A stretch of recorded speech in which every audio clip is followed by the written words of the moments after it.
안녕하세요. 머니부티크 김정란입니다. 반갑습니다. 우리가 이제 투자를 할 때는 공부도 많이 하고 또 어느 정도 리스크 감수를 하면서 투자를 하잖아요. 그렇게 해서 투자 수익이 나면 정말 기분이 너무 좋습니다. 그런데 투자 수익이 났을 때 기분이 좋은데 이제 그 이후에 따라오는 것들이 몇 가지가 있어요. 내가 놓치고 있었던 건보료가 갑자기 증액이 되기도 하고요. 또 세금이 종합소득세로 더 청구가 되기도 하죠. 오늘은요, 이제 그동안 이제 직장 가입자분들께서 이제 금융소득으로 이자나 배당을 받았을 때 이게 건보료 증가에 영향이 있는지에 대해서 문의하신 댓글이 종종 있으셨거든요. 그래서 이 부분에 대해서 조금 디테일하게 짚어드리려고 합니다.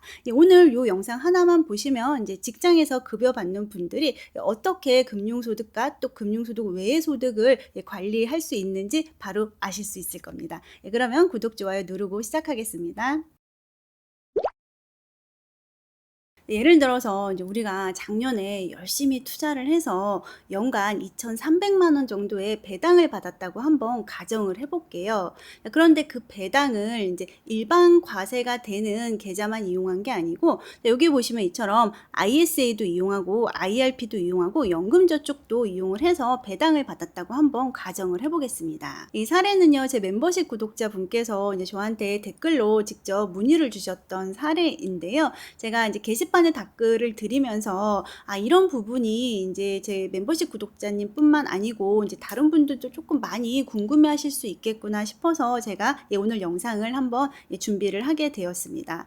지금 여기서 사용된 금액은 이제 실제 문의 주신 거와는 제가 조금 다르게 표시를 했고요. 총 2,300만 원의 배당금 중에서 ISA 500만 원, IRP 800만 원, 연금저축 400만 원, 그리고 이제 일반 과세가 되는 일반 계좌로 600만 원을 월 배당을 받았다고 한번 가정을 해보겠습니다. 이렇게 받은 이 배당금 때문에 내 건강보험료가 올라가는지 여부를 한번 살피기 위해서는요, 이 건강보험료가 어떤 기준으로 부과가 되는지 먼저 알고 있는 게 중요하겠죠. 지역가입자와 직장가입자는 조금 기준이 다른데요. 오늘은 제가 이제 직장가입자 기준으로 말씀을 드리기로 했으니까 직장가입자의 건강보험료 산정 기준을 보면은요, 먼저 기본이 되는 것은 지금 현재 다니고 있는 직장의 보수를 기반으로 보험료가 산출이 됩니다. 보험료율은 7.09%인데요.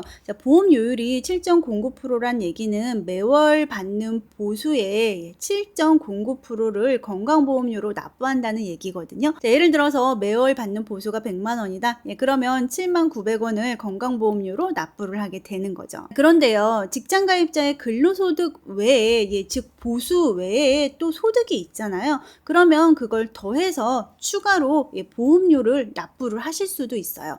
보험료율은 동일한데요. 근로소득 외의 소득이요, 2천만 원을 넘어가면은 그 넘어간 것을 이렇게 월로 환산을 해가지고 보험료를 납부를 하게 되어 있는데요.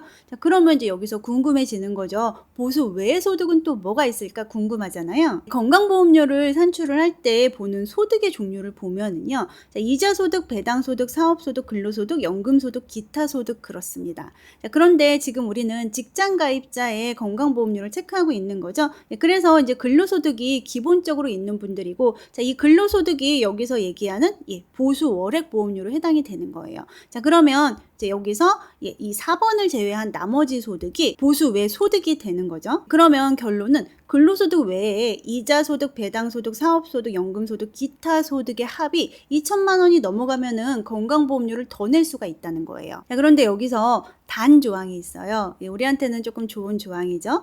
자, 이 보수 외소득을 합산을 할 때 비과세 소득은 제외시켜 줍니다. 자, 아까 잠깐 보여드렸던 사례에서 ISA 소득이 비과세 소득이니까 제외가 되겠죠. 그리고 추가로 이제 제14조 사망 제6호에 따른 소득이 1천만 원 이하인 경우에는 합산하지 않는다라고 돼 있는데, 자, 여기에 해당되는 소득이 바로 이자소득하고 배당소득이에요. 그러니까 이 얘기는 이자소득하고 배당소득이 1,000만 원이 되지 않으면은 이 보수 외소득에 합산을 시켜주지 않는 않는다는 얘기거든요. 만약에 근로소득 외의 소득이요, 이자소득하고 배당소득만 있다면은요, 2천만 원까지는 괜찮은 겁니다. 왜냐하면 여기서 2천만 원을 빼주기 때문에 괜찮은 거죠. 자, 근데 문제는 어디서 발생이 되냐? 여기 이제 사업소득, 즉 이제 뭐 부동산 임대소득일 수 있겠죠. 사업소득이나 연금소득, 기타 소득이 추가로 발생되는 경우에는요, 이 이자 배당소득이 1,000만 원 넘냐 안 넘느냐에 따라서 다른 소득하고 합산이 되냐 안 되냐가 판단이 되기 때문에 중요할 수 있다는 겁니다.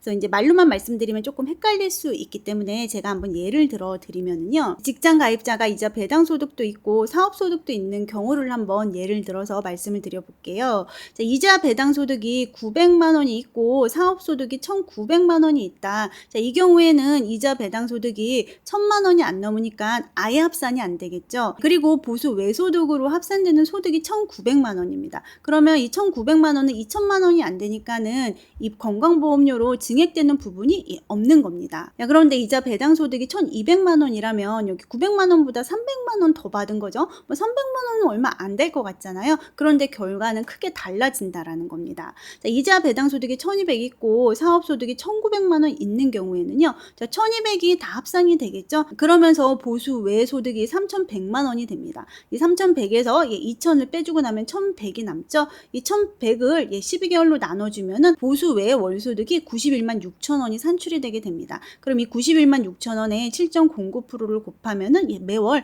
6만 5천 원의 건강보험료가 추가로 부과가 되게 되는 겁니다. 연간으로 치면은 한 70에서 80만 원 정도의 건강보험료를 더 납부하는 결과가 나타나게 되는 거죠. 이렇다 보니까 이자 배당 소득 외에 다른 소득이 있는 경우에 모두 이제 소득을 합쳐서 2천이 넘을 것 같다. 그러면 이자 배당 소득을 1,000만 원이 넘지 않도록 관리하는 게 매우 중요합니다. 그러면 아까 사례로 돌아가서, 자, 이 경우에는 연간 받은 배당금이 2,300만 원인데요. 자, 이 경우에는 보험료가 증가가 될까요?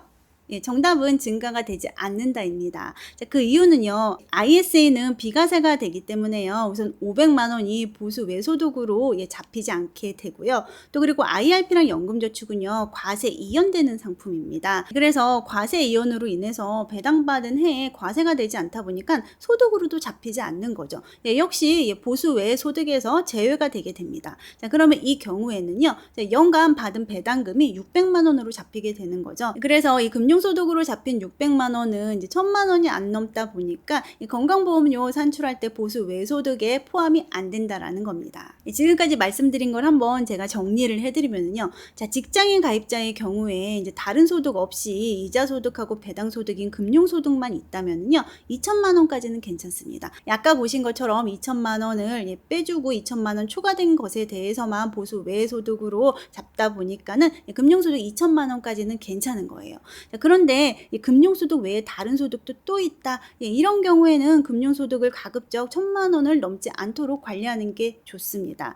물론 뭐 금융소득이 1,200이고 다른 소득이 뭐 500이다. 그러면 1,700이니까 이 경우에는 괜찮겠죠. 그래서 이제 본인의 소득의 총량을 한번 보시고 어떻게 관리할지 결정하시면 좋을 것 같고요. 그리고 무엇보다도요, 아까 사례에서 보셨다시피 금융소득을 ISA나 IRP 연금저축으로 관리를 하시면은 이제 비과세라든지 과세 이연이 되기 때문에 이제 나의 직접적인 세금 증가나 보험료 증가에 바로 영향을 미치지 않습니다. 그래서 이러한 상품을 꼭 활용하시는 게 좋겠고요. IRP나 연금은 과세 이연 혜택이 큰 장점입니다. 우리가 이제 IRP나 연금을 이용해 가지고 또 운용을 하잖아요. 또 ETF로 운용을 해서 뭐 배당을 받기도 하고 차익도 많이 남기기도 합니다. 그런데 그때 이익이 발생했을 시점에는 과세가 되지 않고요, 나중에 연금으로 받을 때 인출할 때 과세가 됩니다. 그래서 나중에 과세가 된다고 해서 과세 이연 혜택이 있다라고 얘기를 하는 거고, 또 무엇보다도 이러한 IRP 연금은 건강보험료 산정에 영향이 없다라는 게 큰 장점입니다. 그리고 ISA는 비과세 혜택이 큰 장점입니다.